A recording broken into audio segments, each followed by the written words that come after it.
고백의 복음 두 번째 시간입니다. 유용함은 존재의 이유가 아니다라는 제목으로 하나님 말씀 증거하겠습니다. 지난주부터 우리 사도신경 하고 있는데 지난주에 성부 하나님 배웠습니다. 창조하신 분, 전능하신 분, 창조하신 그분이시기 때문에 오늘도 우리의 인생의 방향성에 있어서 내가 회복되는 방향으로 창조하신 그분이 보라 새 것이 되었도다. 새로운 피조물로 우리를 빚어가시는 그 능력을 함께 가지고 계시다. 그러므로 예수 믿으면 나를 창조하신 그분이 나를 원래의 형상대로, 그러니까 회복의 방향으로, 인생의 방향이 회복으로 가고 있구나. 어떤 상황 속에서든 그거 확신할 수 있다. 그리고 전능하신 분 말했죠. 베드로가 칼을 가지고 귀를 떨어뜨렸을 때 내가 12군단 되는 천사를 못 보내는 줄 아니? 내가 할 수 없어서 그러는 거 아니야. 주님께서 다른 방법 가지고 행하실 때 전능하신 그분이시기 때문에 오늘 우리의 인생에 내가 원하고 계획하지 않는 환경 속에서도 다른 방법으로도 주님이 원하시는 일을 성취하실 수 있다. 위대한 고백이 된다 말씀드렸습니다. 두 번째인데 성자 하나님입니다. 아들 예수 그리스도는 어떤 분이십니까? 평생 교회 다니시면 이거 전혀 이상하게 안 느껴지죠. 새롭게 교회 오시는 분들한테 하나님을 믿는 거라고 우리는 그러면서 이렇게 해보십시오. 그리고 그분이 아들이 있다고. 아들? 놀래요. 진짜로 신을 믿는다며? 그래 하나님 나 아들이 있어. 아들이 있어? 이제 여러분 당연하게 생각하죠. 되게 말도 안 되는 얘기예요. 도대체 이걸 어떻게 말을 해야 되냐? 그러니까 초대교회 사람들도 헷갈린 거예요. 뭔 아들을 믿어?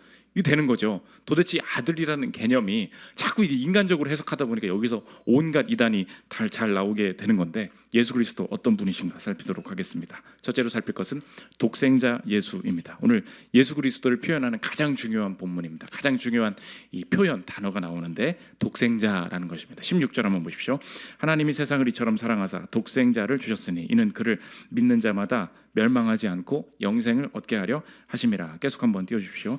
독생자를 주셨다. only begotten, 홀로 낳으신, 주님께서 홀로 낳으신 분, 하나님이 낳으신 독생자다. 이거 이해할 때는 당연히 이 삼위일체 하나님의 개념이 들어올 수밖에 없다는 것입니다. 우리가 아들 하나님, 성자 하나님은 어떤 분이신가 할 때 우리가 교리적으로 바르게 표현을 하려면 아버지로부터 영원히 출생하신 분입니다. 이렇게 말을 해야 된다는 것입니다. 뭐라고요? 이 아들 예수님은 어떤 분이십니까? 성부 하나님으로부터 영원히 나신 분이다. 영원히 출생하신 분이다. 그래서 영어로 eternal generation, 영원한 출생. 이 성자 예수님은 영원히 출생하신 분이다. 이렇게 이야기를 한다는 것입니다. 이해가 안 되죠? 반대로 물어보면 돼요. 예수님이 출생하셨대요. 물어볼게요. 언제 나셨습니까? 언제? 12월 25일. 이러면 이제 이단이 이러면 우리 처음부터 다시 시작해야 되는 거예요. 다 오다. 왜? 이 땅에 오신 그 인간의 몸을 입고 오신 게 그때가 시작이 있고 언제 출생하셨습니까? 거기서부터 틀리는 거예요. 거기서부터.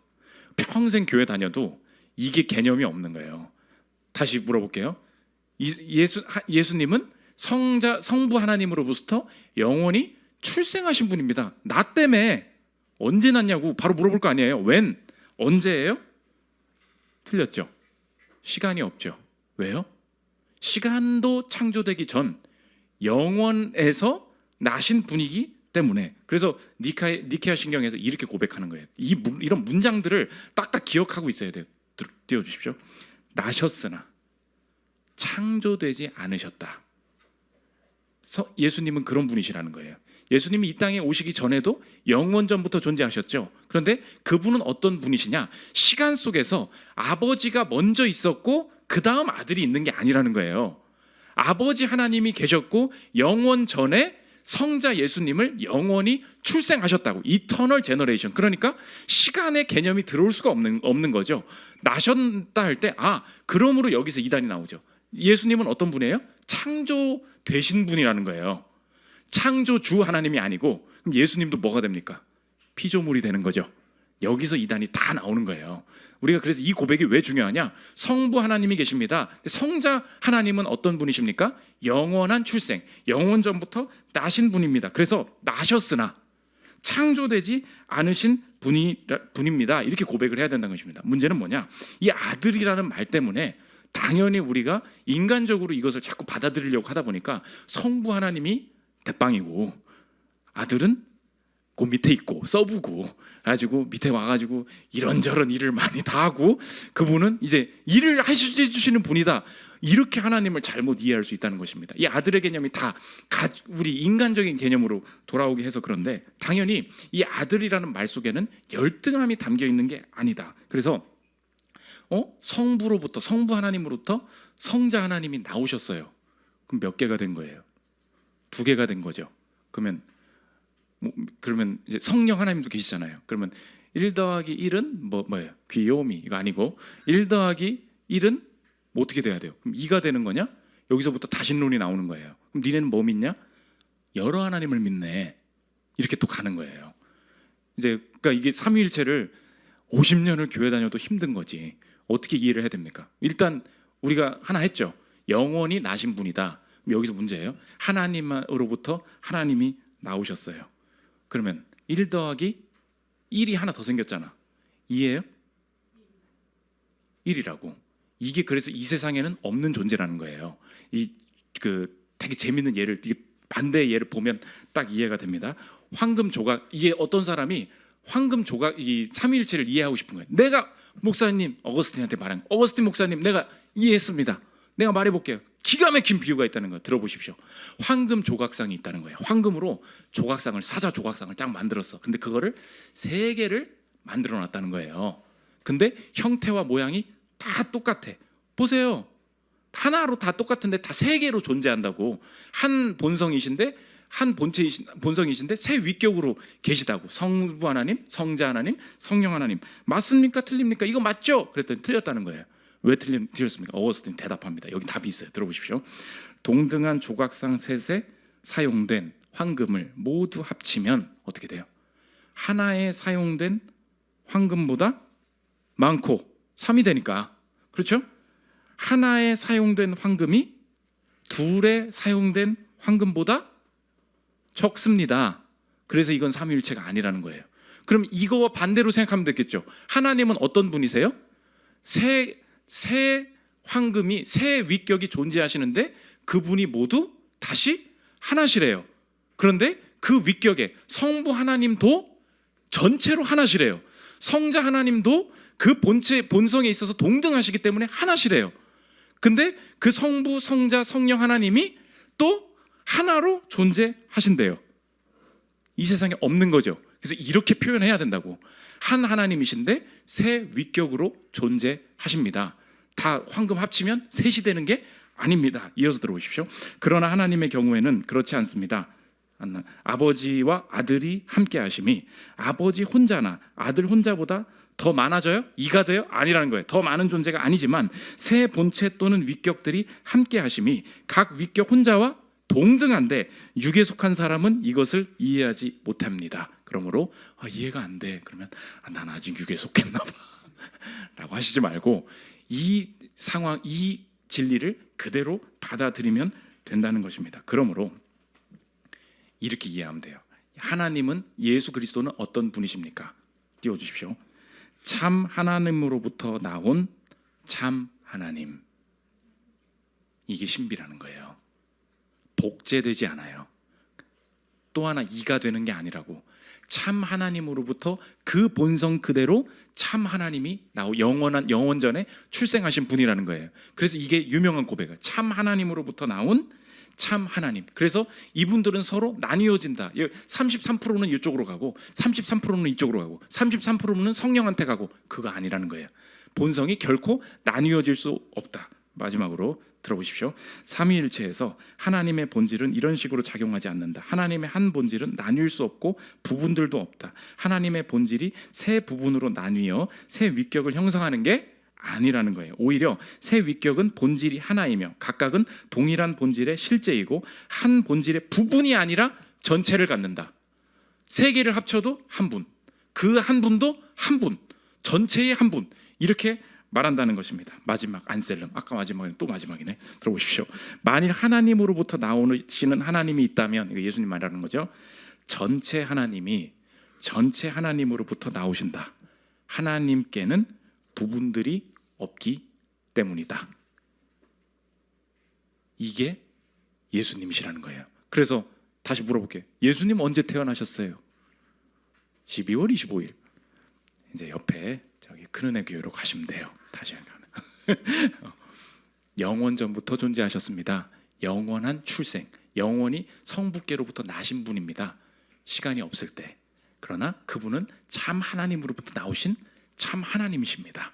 그분은 본질에 있어서 동등하신 분이다.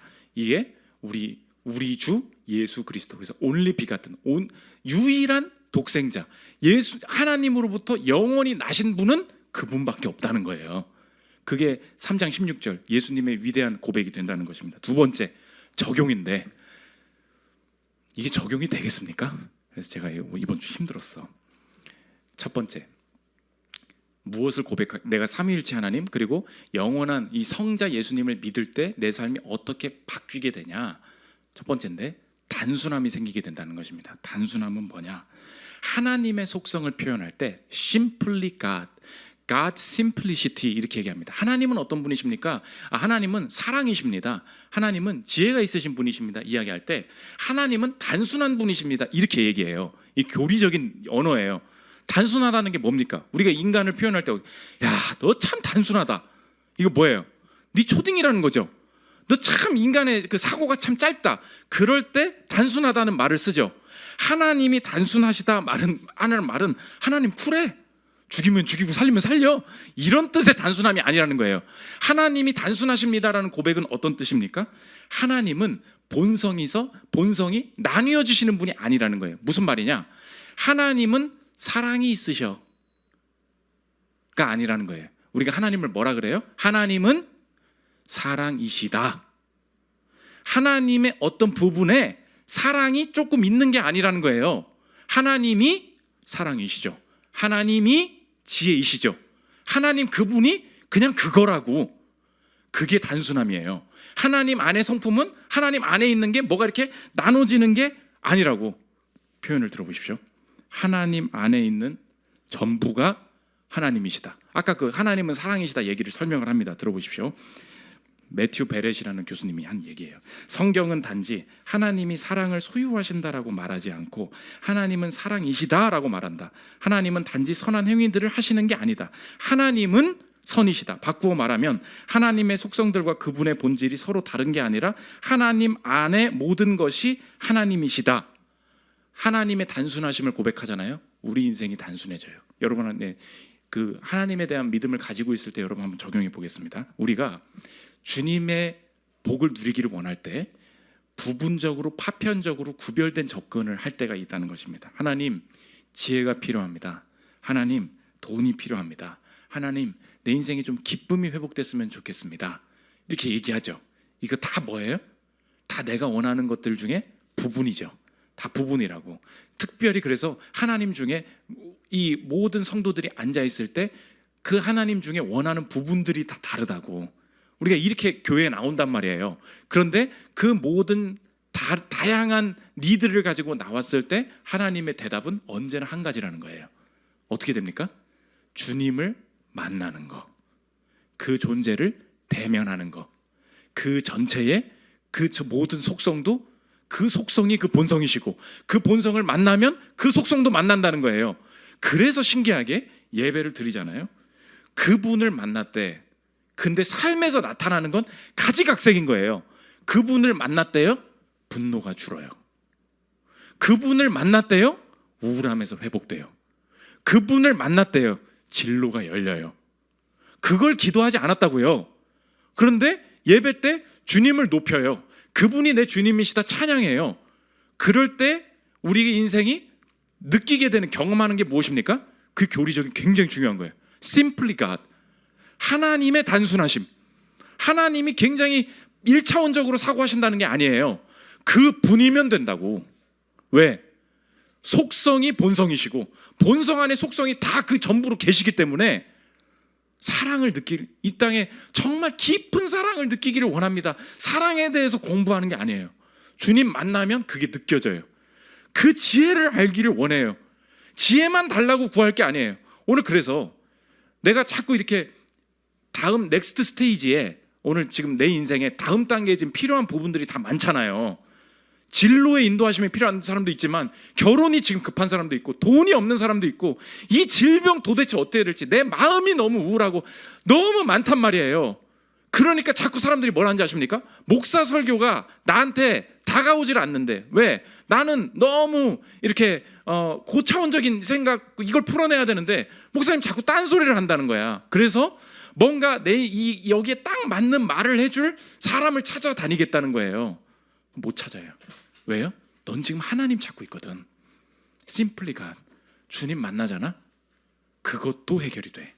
그러므로 여러분 접근을 바꾸십시오. 그거 해결하고 오는 게 아니에요. 여러분 지금 그거를 통해서 하나님이 원하시는 게 뭐예요? 주님이 만나기를 원하시는 거지. 갈급함이 너무 생기죠. 어떤 한 특정한 부분에 대한 갈급함이 생기죠. 삶의 적용 바꿔야 돼요. 단순함이에요. 단순함 뭐예요? 아, 하나님 이 갈망이라는 게 내가 지금 하나님 찾고 있군요. 하나님 찾으면 정리되겠군요. 하나님 찾으면 우선순위의 질서가 잡히겠군요. 여기서부터 다시 순서를 봐야 될 필요가 있다는 것입니다. 이게 하나님의 단순하심이에요. 심플리 갓. 너무 신대원 수준의 겁니까? 전도사님들도 잘 몰라. 단순하심. 이게 왜냐면 이거는 체크하면 넘어가거든. 근데 이게 뭔 뜻인지 잘 모르잖아요. 중요한 교리예요. 두 번째, 유용함. 벗어날 수 있다는 것입니다. 단순함, 하나님의 단순하심 이거 믿게 만들고 유용함의 사고에서 벗어나게 만들어요. 오늘 제목이죠. 삼위일체를 이해할 때 두 가지 교리적인 꼭은 아닌데 이해하면 좋아요. 두 가지 단어가 있어. 교리적인 단어 제가 띄워줄게요. 들어보십시오. 내재적 삼위일체 이미넌트 트리니티가 있고 경륜적 삼위일체 이코노미 트리니티가 있어. 계속 띄워주십시오. 기억 안 나니까. 삼위일체면 삼위일체지. 그러니까 아주 그냥 똑똑한 놈들은 맨날 이런 단어만 만들어서 우리 헷갈리게 만들어가 아니에요. 왜 이렇게 얘기를 하냐? 내재적 삼위일체는 뭐냐? 예수님께서 성부 하나님, 성자 하나님, 성령 하나님께서 영원 전부터 존재하실 때 이 땅에 사람을 창조하시기도 전에 이 사람을 구원하려고 계획하시기도 전에 그분은 원래 어떻게 존재하셨냐? 그게 존재론적 삼위일체죠. 그러니까 똑같은 말이에요. 내재적 삼위일체, 존재론적 삼위일체. 원래 어떤 분이시냐? 그걸 묻는 거예요. 원래 이 삼위 하나님으로 계셨다는 거예요. 그런데 그분이 이코노미는 뭐예요? 경제. 그러니까 실제적으로 일하는 거를 말하는 거죠. 경륜적 삼위일체는 뭐냐면 그 삼위 하나님이 우리의 구원을 위해서 어떻게 일하셨습니까? 할 때 성자 하나님이 이 땅에 몸을 입고 오셨습니다. 그분이 그래서 구속사역을 하셨습니다. 그 구속사역이 성령 하나님을 우리 마음에 보내심으로 예수님의 일하심이 나를 위한 것이었음을 믿을 수 있도록 성령 하나님이 우리 마음에 적용되게 하십니다. 이게 하나님이 하시는 일들이죠. 이게 경륜적 삼위일체예요. 별거 아니죠. 원래 어떻게 존재하셨냐? 내재적 삼위일체. 그분이 어떻게 구원을 위해서 일하시냐? 경륜적 삼위일체. 문제는 뭐냐? 하나님을 믿을 때 왜 이 단어를 만들었느냐? 우리를 위해서 그분이 그렇게 존재하셨다는 거예요. 이거 맞아요? 틀려요? 그렇지 않다는 거예요. 우리를 구원하시기도 전에 원래 그분은 그렇게 존재하셨다는 거예요.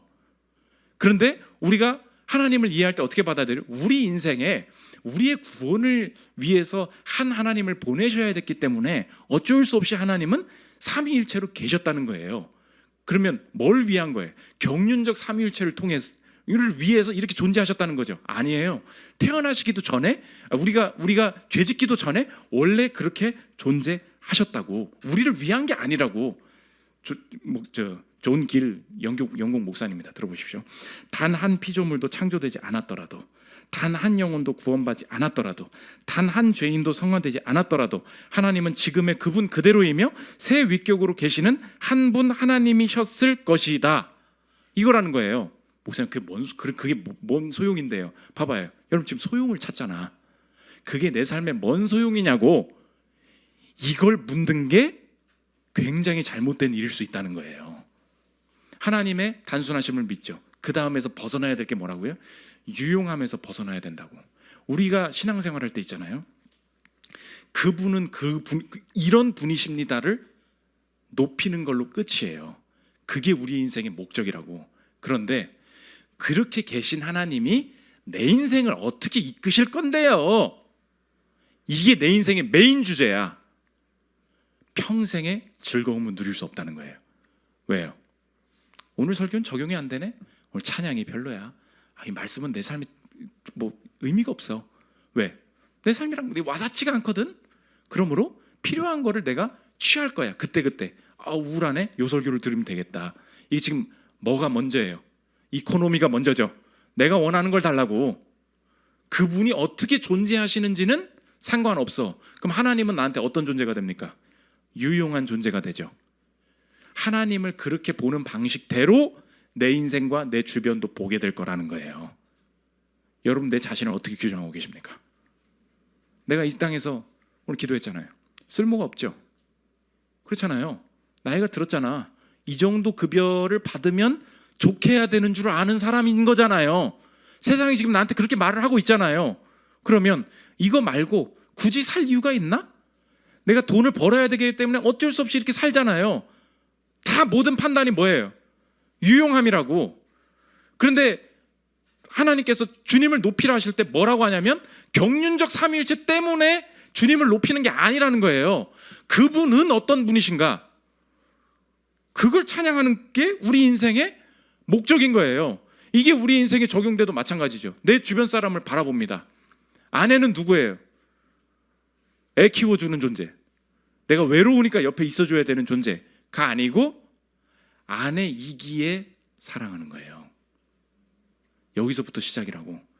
내가 왜 가치 있는 존재입니까? 내가 어떤 일을 했기 때문에, 내가 이렇게 정결하게 살기 때문에 주님의 자녀로 사랑받는 게 아니고요. 그 존재의 사랑을 받고 있기 때문에 뭔 짓을 안 해도 존귀한 거예요. 그 존재로부터 오는 그 파워, 그 아우라가 있다고. 삼위일체 하나님을 높이는 게 그래서 중요한 거예요. 여러분, 오늘 그 실천적 적용인데, 내가 유용하지 않을 때 주님을 어떻게 대우하는가 한번 생각해 보십시오. 오늘은 예배 가기가 별로야. 집에서 드릴게요. 오늘은 기도해도 뭐가 감이 안 와. 그냥 오늘은 좀 쉴게요. 이게 다 뭐예요? 유용함이라니까. 우리 다 유용함대로 살아요. 내가 너무 힘들고 내 인생이 바닥이어도 그분은 내 찬양을 받으시기에 합당한 분이십니다. 이게 영광인 거예요. 여러분, 오늘 저녁 예배 나오면 졸리죠? 졸려요. 힘들고요. 굳이 여기 안 앉아 있어도 되는 이런 생각이 막 든다니까. 그게 이상한 게 아니에요. 그때가 뭔지 그때가 도약의 핵심이야. 너무 힘들어. 진짜 찬양할 수 있는 마음이 조금도 들지 않는 어려움이 내 인생을 누르고 있는데요, 그것과 관계없이, 나의 상황과 관계없이 그분은 천지 만물을 지으신 삼위 하나님으로서 찬양과 경배를 받기에 합당하신 분이십니다. 이게 영광이라는 거예요. 여기 어느 유용함이 있어요? 예배 드릴 때 자꾸 그래서 적용되면 좋지만 그게 전부는 아니에요. 내가 그분을 높이는 것이 전부인 거지. 내가 열심히 찬양했어요. 가다가 사고 나고 집안 풍비박산 나고 아무것도 안 풀려. 그러므로 주님은 아무 일도 안 하셨대. 어떻게 일하실지 모르겠는데 있잖아, 네 접근이 틀렸어. 아무 현상이 안 나타나도 그분은 영광받기에 합당하신 분이야. 인생에 아무 기도 응답이 없어도 그분은 내 찬양 받으시기에 합당하신 분이야. 이게 유용함 벗어나는 길이에요. 그러므로 그분 높이면 여러분 인생 변하게 돼 있어요. 내 자신도 그분과의 유일한 관계 속에 평생을 내 자신에 대한 담대한 존귀함과 그분 앞에서의 사랑받는 자녀의 그 자신감으로부터 시작하는 거지. 이제 연봉 좀 올랐다, 애들한테 한마디 좀 할 수 있겠다. 나도 남친 생겼어, 여친 생겼어, 나도 집 샀어, 그러면서 맨날 뭐 이상하게 자랑하고. 다 필요 없어요. 존재로서 그 자신감이 있다고. 그 사람을 만나는 자들은 어떻게 변하겠습니까? 이 세상이. 그 사람이 주의 자녀이고 내 아내이기 때문에 살이 뭐 어떻게 막 찌고 뭐가 어떻게 됐다고 맨날 안 이쁘다고 얘기해도 너는 내 아내이기에, 내 남편이기에 내가 존경하는 거예요. 존재로부터 오는 그걸 끄집어내 줄 수 있다고. 이게 주님 높이는 자들의 고백이 된다는 것입니다. 마지막 세 번째, 완성. 적용 다음에 완성입니다. 우리의 인생이 어떻게 주님께서 궁극적으로 완성해 가시는가? 아들이 참 하나님이시다. 요한복음 5장 26절에 이렇게 얘기합니다. 아버지께서 자기 속에 생명이 있음 같이 참 하나님으로부터 나온 참 하나님이랬죠. 아들에게도 생명을 부분을 준 게 아니에요. 생명을 주어 그 속에 있게 하셨고, 그 아들을 믿는 자에게 어떻게 되냐? 요한복음 1장 12절입니다. 영접하는 자, 곧 그 이름을 믿는 자들에게는 하나님의 자녀가 되는 권세를 주셨으니, 영원한 아들이 우리에게 주신 복은 무엇입니까? 영원한 아버지를 주셨죠. 이게 복이에요. 삼위일체 하나님의 복. 아들을 믿으면 아들을 믿을 뿐만 아니라 영원한 아들이 영원한 아버지와 교제하셨던 그 사귐에 나도 들어가서, 우리가 그래서 맨 처음에 사도신앙의 이 위대한 고백을 할 때 어떻게 합니까? 그래서 사도신경을 고백할 때 이 교도소 같은 데 있잖아요. 전능하사 다 울어. 이게 진짜 위대한 고백이라는 거예요. 여러분 그냥 이렇게 부르죠. 이거 목숨 걸고 하는 거였다고. 전능하사 천지를 만드신 하나님 아버지를 내가 믿사오며, 하나님 고백했어. 아버지래. 그런데 아버지, 왜 아버지라고 불러? 그 다음 나오잖아요. 그 외아들 우리 주 예수 그리스도를 믿사오니. 눈물바다 철철이야. 교도소에선 그래요. 이게 너무 위대한 고백이기 때문에. 그래서 나는 본성적으로 영원한 아들이 아니야. 근데 나보고 아들이래. 왜요? 그게 은혜로 됐다고. 마지막 고백 이야기입니다. 들어보십시오. 예수님이 아버지의 영원한 독생자가 아니시라면 우리는 소망이 없을 뿐 아니라 애초에 하나님을 아버지라 부를 아무 권리도 없다. 여기 차이가 나오죠. 예수님은 by nature, 본성으로, 원래 그런 분이라는 거예요. 본성으로 아버지의 아들이셔야 한다. 그래야 우리는 뭐예요? by grace, 은혜로, 믿음으로 아버지 보좌 앞에 담대히 나아갈 수 있다. 아버지가 아들을 통해 우리를 구속하셨고, 그 결과 우리는 아들의 은혜를 무한히 받는 수혜자다. 오늘 영원한 아들을 내 구주로 삼을 때 내 인생에 시간으로 끝나지 않는 영원한 아버지가 내 아버지 되심을 믿으십니까? 오늘 이게 영원한 출생, 영원히 나신 예수님을 고백할 때 위대한 특권이에요. 하나님의 단순함, 그게 여러분 살릴 거예요. 하나님을 추구하십시오. 다 해결될 거예요. 유용함, 벗어나십시오. 내 인생 그 성과로 절대 판단받지 않아요. 유용함의 시대 속에 이 시대의 문화를 거스르며 주와 함께 평생을 사귀며 동행하는 저 여러분들 되시기를 기도합니다. 우리 찬양하고 기도하는 시간 갖도록 하겠습니다.